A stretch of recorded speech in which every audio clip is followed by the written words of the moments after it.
there's a difference between wants and needs. Does the house meet my needs? Because that's the first thing I have to have met.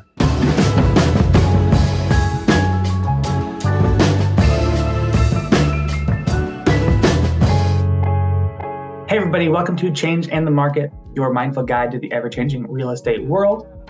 We're going to jump right into our conversation from last week. This is the part 2 from our conversation, where we're talking about the various challenges that are presented to sellers. So sit back, relax, and enjoy. The other 2 we'll touch on is ignoring repairs. That's a big one.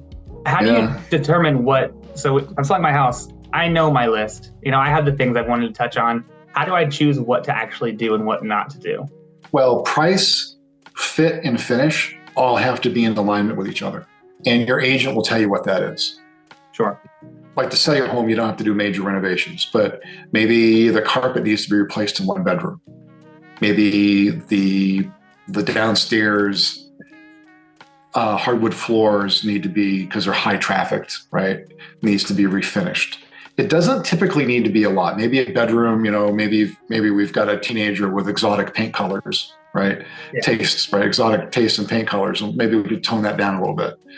Those are just some mild examples, but your agent will actually tell you, what would be the appropriate, fit and finish items to pay attention to, based on the potential demographics for the house and the location and the features that the house organically has. Because you can do a lot of things to actually enhance the organic nature of the house, right? You can thin out furniture, all sorts of things like that. So.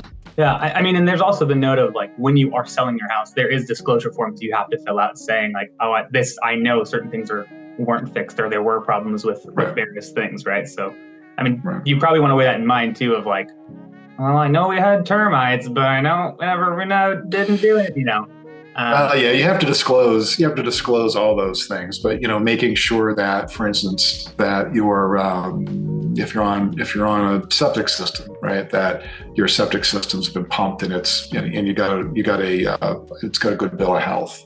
Like your furnace has been cleaned, sure. Things like that. So really, it doesn't take much. No. Okay. No, I think that makes a lot of sense. And then the last one's kind of a weirder one. It's getting emotional. I personally, from my experience, there is a lot when I've only sold one of my homes at this point, but there is it's a lot of emotion, especially whenever you're doing the negotiation part and you're like, why don't you see the value of my beautiful house? I want, you know what I mean? And then it's a lot. So what do you tell people in that situation? We're all human beings. So, we all kind of come by emotional triggers pretty naturally. So first of all, we should all just cut ourselves some slack for that. I think though that there is an emotional attachment to your house. Look, my last house I was in for 14 years. I'd not been in a house even growing up longer than 2 or 3 years before that. And so, you do get emotionally attached. It's where you raise your kids. It's where you feel most secure. It has all, neighbors, friends, Christmases, all those things. And I think in any potentially emotionally charged event, what you want to do is not become the emotion. So in a housing market, pricing, there's a little bit of wiggle room in pricing, but not a lot.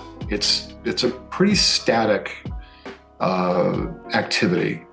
So the fact that maybe you're feeling like your house is worth a little more than maybe what the market feels it's worth, kind of just remove yourself energetically from that and just take in the information. It's just information. It's not personal.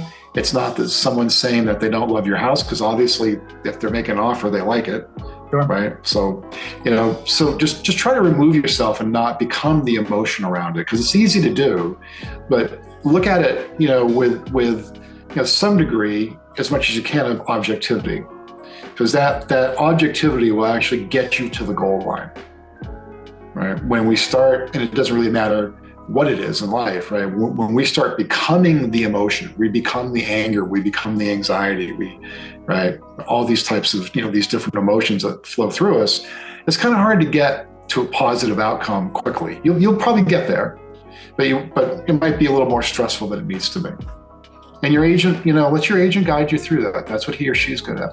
Whenever we had been buying our house, and we're talking about a little bit different side, but my wife and I, we wanted so many things for our house to be this perfect thing. And we had an excellent agent who was able to help us and talk us through like the reality of like, well, you're not going to find all of these things in your price range. So let's talk about these things and talk about the future. And this is, she was almost a counselor at many points in our, good agents are. Good agents are. They're walking you, right? They're walking you through. It's no different than an attorney or an investment advisor or anybody like that, right? A doc, right? They're kind of walking you through, well, here's what we got. Here are the goals. Here's what we can do.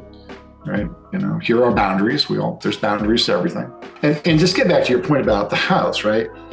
There's a difference between wants and needs, right? Does the house, this is a little bit parenthetic, right, to our total discussion, but does the house meet my needs? Because that's the first thing I have to have met is my needs. 3 bedrooms, 2 baths, whatever it is, 2-car garage, right school district. Then we could start getting in, well, how many of the wants is it meeting?